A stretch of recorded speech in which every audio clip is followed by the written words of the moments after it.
Bayern against Real Madrid in the Champions League is never just another match. Nights like this carry weight before the first whistle even goes. On one side, you had a Bayern team that had already been showing all the signs of a proper European form: collective intensity, attacking depth, aggression, rhythm, and that relentless feeling that they can drown you under wave after wave of pressure. On the other side, you had a Real Madrid side that may not always dominate the flow of the game, but almost always look capable of deciding everything with 2 or 3 clean moments. That was the atmosphere around this one: a huge tie, a heavy occasion, something that felt like a semi-final before the semi-final. And before we get properly into it, subscribe to the channel, because the whole point here is to understand what actually happened in the match, not to swallow lazy headlines. Because yes, the scoreboard says Bayern won 4-3, but the match itself said something more important. It said Bayern were the side that pushed harder, built more, occupied more of the pitch, and sustained pressure for much longer stretches of the night. It also said Real Madrid, despite hurting Bayern several times, spent too much of the game accepting a rhythm that was never really in their favor. And against a Bayern side like this, letting the game drift that way is already asking for trouble. The opening was brutal for Bayern, of course. Right at the start, Neuer makes a bad mistake in possession, hands the ball away, and Arda Güler says thank you very much. Going behind like that changes the emotional shape of a game instantly, especially in a tie this big. But for me, the real story starts with Bayern's reaction. No panic, no emotional collapse, no loss of structure. They just went straight back on the front foot, kept attacking the final third, kept forcing set pieces, kept pinning Real deeper and deeper. Then from the Kimmich corner, Vlahovic makes it 1-1. That was more than just a quick response. That was the reaction of a side with personality. The initial plan from both teams was fairly easy to read. Bayern wanted territorial control, long spells on the ball, width, pressure in advanced areas, and a match played on Real's doorstep. Real wanted to survive the first wave, then use the pace of Vinicius and Mbappe in transition, punishing the spaces Bayern naturally leave when they push their block high. One team wanted to shape the match, the other wanted to strike through, and the first half looked exactly like that. Bayern had more momentum, more initiative, more attacking occupation. Real had less of the ball, but they still carried real threat whenever the game opened up. Vinicius wasn't at his best in terms of pure 1v1 dominance, but his passing caused problems, and he found Mbappe in promising positions more than once. Even so, the core pattern never really changed. Bayern absorbed those warning signs and kept returning to the same pressure. And this is where Upamecano deserves proper credit. When he has a bad game, people are quick to say it, and rightly so. But when he plays well, that should be said just as clearly.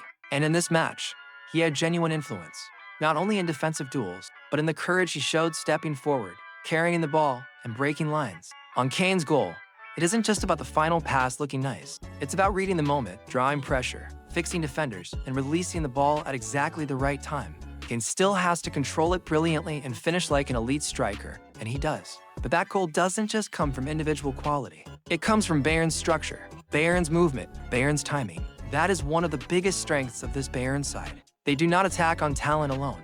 They attack with patterns, with coordinated movement, with little details that do not always make it into the social media clips. Runs to drag defenders away, support in the half spaces, extra bodies arriving in the box, immediate pressure on second balls. It is not chaos. It is organized force. Real's second goal, the Arda Güler free kick, was obviously a quality strike. No issue there. But I'm not going to buy into this lazy idea that the referee simply stole the game from Real Madrid, and that is the end of the conversation. That is far too easy. Big matches are not explained properly through victimhood. Bayern were the stronger side for longer periods. And as for Camavinga's second yellow, I agree with it. For me, it is the correct decision. Once you are already booked, you have to understand the risk. You cannot make that foul and then hope the moment excuses the lack of judgment. It does not matter whether it happens in the 30th minute or the 86th. These nights demand emotional control as much as technical quality. Before the break, Real then found the 3-2 through Mbappe after a strong action involving Vinicius. And for a moment it felt like one of those familiar Real Madrid scripts, where they suffer, and somehow still walk into halftime ahead. But even then, I thought the scoreline was telling only half the story. Bayern were still more complete in the actual logic of the game. Real were leading on the board, but they were not steering the match. That matters. Then the second half begins. This is where Kompany's influence becomes impossible to ignore. The introduction of Davies for Stanisic was not just a routine substitution. It changed the temperature of the match. Bayern became even more aggressive down the sides, found more depth, added more running power, and started locking Real deeper and deeper into a reactive game. This was not sterile possession. It was possession that squeezed you, wore you down, and kept the ball living near your area. And for me, this is where Real made the key mistake of the night. The decision to take off Brahim Diaz and bring on Camavinga. I'll be blunt, that move pushed Real back far too much and far too early.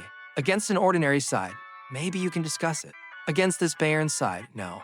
You do not voluntarily invite a team like this onto the edge of your own box for half an hour. Not a Bayern side that currently thrives on attacking volume, repeated pressure, high full-backs, midfield runners and side movements from wide players, and constant second-phase danger around the area.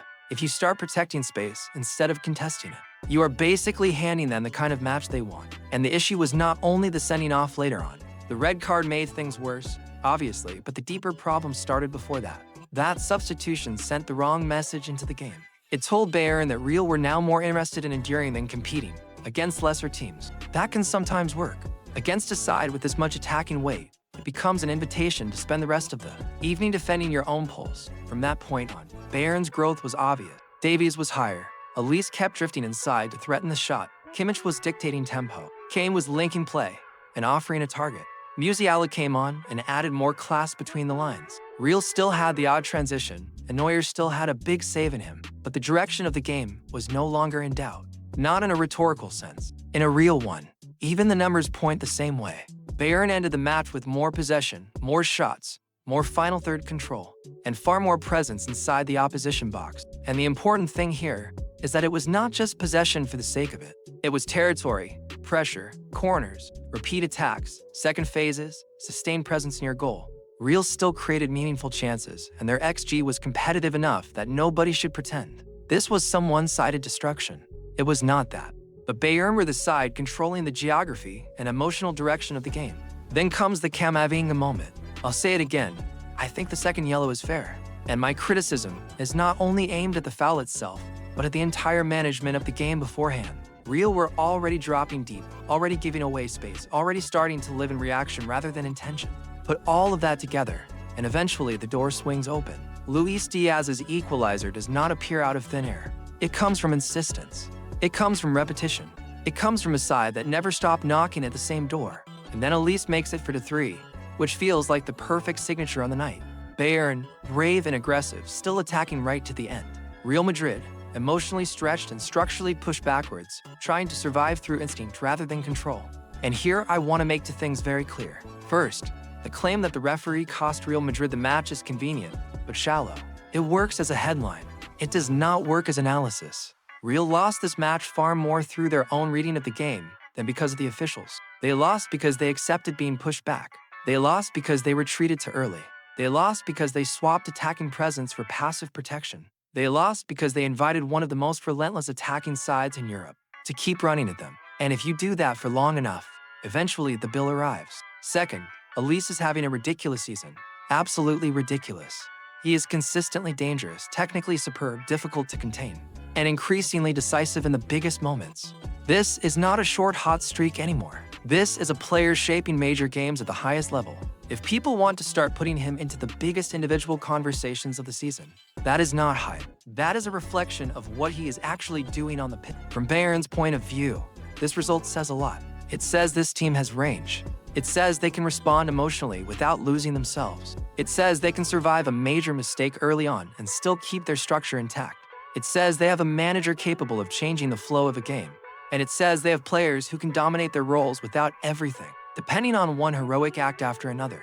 Kimmich setting the rhythm, Kane linking and finishing, Olise as a constant threat, Davies changing the speed of the left side, Musiala sharpening the spaces between the lines, Upamecano contributing both in duels and progression. That is a proper team, not just a famous badge. So what does this match tell us about Bayern's place in the Champions League now? For me, it says they are exactly where they deserve to be. Not because of one isolated moment, not because of one refereeing decision, but because over the course of the tie they carried their own idea more convincingly. That is what this level demands. It is not enough to have players who can produce magic in big moments. You also need structure, clarity, and the ability to keep playing your football even when the night starts badly. Bayern had that.